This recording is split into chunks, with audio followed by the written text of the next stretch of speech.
नमस्कार दोस्तों, आप सभी का स्वागत है टारगेट विद नीतीश में। दोस्तों, यूपीपीएससी जीडीसी एग्जाम 2026 का आयोजन हो चुका है। हम जो है आज के इस महत्वपूर्ण वीडियो में जीएस पेपर 1 जिसमें 30 प्रश्न होते हैं उसका कंप्लीट ऑथेंटिक सॉल्यूशन दूंगा। इस एपिसोड को आइए शुरू करते हैं।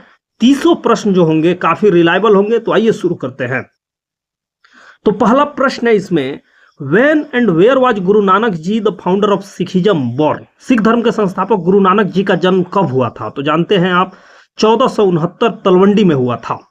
दूसरा प्रश्न है, व्यष्टि अर्थशास्त्र और समष्टि अर्थशास्त्र का सर्वप्रथम निर्माण किसने किया? तो ये रेगनर फ्रीस ने किया था। अगला प्रश्न है, राजस्थान के अर्ध शुष्क क्षेत्रों में पीने के पानी का भंडारण के लिए पारंपरिक भूमिगत टैंकों को क्या कहा जाता है? तो टंका कहा जाता है। तो राइट आंसर हो जाएगा ए, टंका। और मैं बहुत जल्द जो है 70 जो प्रश्न है 90 जो पॉलिटिकल साइंस से रिलेटेड है उनको मैं बहुत जल्द ही लाने वाला हूं और एकदम रिलायबल आंसर दूंगा, तो उसको भी देखना ना भूलें। अगला प्रश्न है, दारा सिकों ने 52 उपनिषदों का फारसी भाषा में अनुवाद किस शीर्षक से किया? तो फारसी भाषा में अनुवाद जो है सीरे अकबर नामक शीर्षक से किया था। तो राइट आंसर हो जाएगा ए नंबर। अगला प्रश्न है, नीचे दो कथन दिए गए हैं जिसमें से एक को अभिकथन तथा दूसरे को कारण कहा गया है। पहला इसमें कथन जो है, खादर मिट्टी बांगर मिट्टी के तुलना में अधिक उपजाऊ होती है, बिल्कुल सही है। कारण है, खादर नई जलोढ़ मिट्टी होती है जिसमें महीन कणों की सांद्रता अधिक और कंकड़ ग्रंथियां कम होती हैं, ये भी सही है। तो इसका हो जाएगा ए और आर दोनों सत्य हैं, परंतु आर ए की सही व्याख्या भी है। तो राइट आंसर हो जाएगा डी नंबर। अगला प्रश्न है, निश्चित कोड भाषा में HIM1 को 21 लिखा जाता है, उसी कोड भाषा में SIF टैग को क्या लिखा जाएगा? तो राइट आंसर इसका होगा 16 हो जाएगा राइट आंसर। अगला प्रश्न है, मिसेस यूनिवर्स का ताज जीतने वाली प्रथम भारतीय महिला कौन है? तो शेरी सिंह इसका राइट आंसर हो जाएगा। यहाँ पे मिस नहीं पूछा गया है बल्कि मिसेस यूनिवर्स पूछा गया। अगर मिस यूनिवर्स पूछा जाता तो सुष्मिता सेन इसका राइट आंसर होता। यहाँ पे शेरी सिंह हो जाएगा क्योंकि मिसेस यूनिवर्स पूछा गया है। अगला प्रश्न है, निम्नलिखित में से कौन सा सही सुमेलित नहीं है? भारतीय विश्वविद्यालय अधिनियम 1904 में आया था, ये जो है सही सुमेलित नहीं है, तो ये हो जाएगा राइट आंसर ए नंबर, जबकि सभी जो है सही सुमेलित है। अगला प्रश्न है, निम्न में से कौन सतत विकास की अवधारणा को सबसे अच्छी तरह से समझाता है? तो वर्तमान आवश्यकताओं को पूरा करते हुए भविष्य की आवश्यकताओं को नुकसान पहुंचाए बिना विकास जो हो उसे ही सतत विकास कहते हैं। तो राइट आंसर हो जाएगा सी।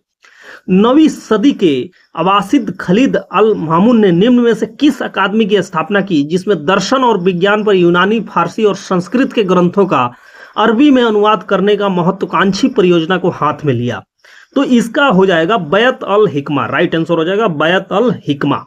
अगला प्रश्न है, सार्वजनिक ऋण के पुनर्भुगतान के लिए आजकल प्रयुक्त शब्दावली जिसे प्राथमिकता दी जाती है वो है? तो सार्वजनिक ऋण की वापसी। राइट आंसर हो जाएगा ए। कौन सा संविधान परिधाकारी 10वीं अनुसूची के तहत लोकसभा सांसदों की अयोग्यता का निर्धारण करता है? तो ये लोकसभा अध्यक्ष हो जाएगा। राइट आंसर हो जाएगा ए।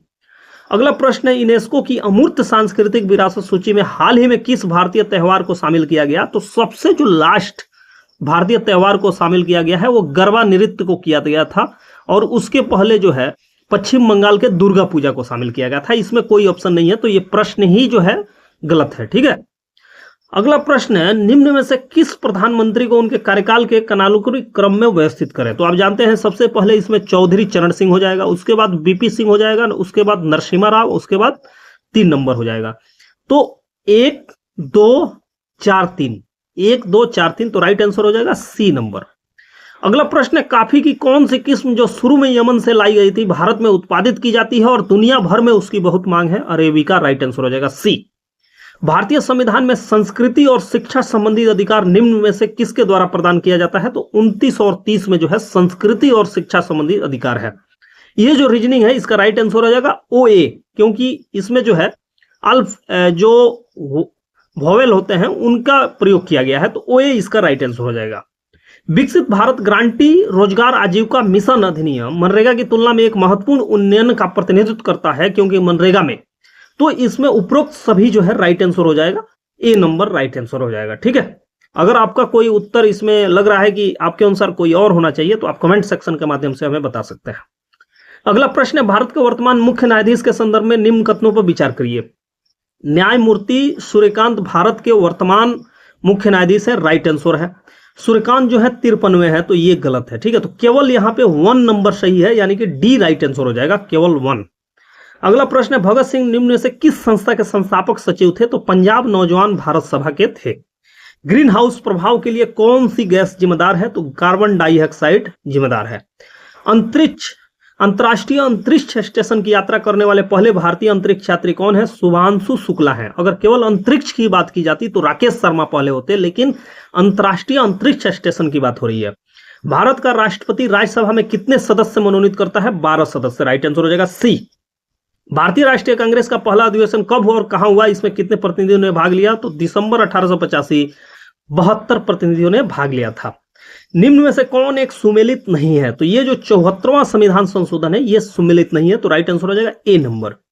अगला प्रश्न है, स्वास्थ्य की परिभाषा जिसे संपूर्ण शारीरिक, मानसिक और सामाजिक कल्याण अवस्था के रूप में देखा जाता है, जो केवल रोग और दुर्बलता की अनुपस्थिति की नहीं दी गई है WHO के द्वारा। राइट आंसर हो जाएगा डी। विश्व के किस क्षेत्र में सर्वाधिक ज्वालामुखी पाए जाते हैं? परिप्रशांत महासागरीय मेखला के क्षेत्र में। जब लेड नाइट्रेट पावर को एक क्वथन नली में गर्म किया जाता है तो भूरे रंग की फ्यूम्स निकलती है, ये फ्यूम्स है नाइट्रस ऑक्साइड। राइट आंसर हो जाएगा। संयुक्त राष्ट्र जलवायु शिखर सम्मेलन COP30 कहां संपन्न हुई? तो ये हुई है ब्राजील में। राइट आंसर हो जाएगा डी। पृथ्वी की उत्पत्ति से संबंधित निहारिका परिकल्पना किसने प्रस्तुत की है? ये है लाप्लास ने प्रस्तुत की है, तो राइट आंसर हो जाएगा डी।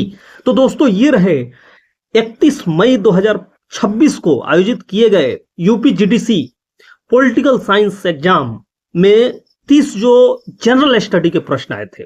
इस एपिसोड से दीजिए इजाजत। मैं बहुत जल्द जो है पॉलिटिकल साइंस से रिलेटेड 90 जो प्रश्न आए थे उनको मैं जल्दी ही लाने वाला हूं और पूरे विस्तार से बताऊंगा। इस एपिसोड से दीजिए इजाजत। नमस्कार।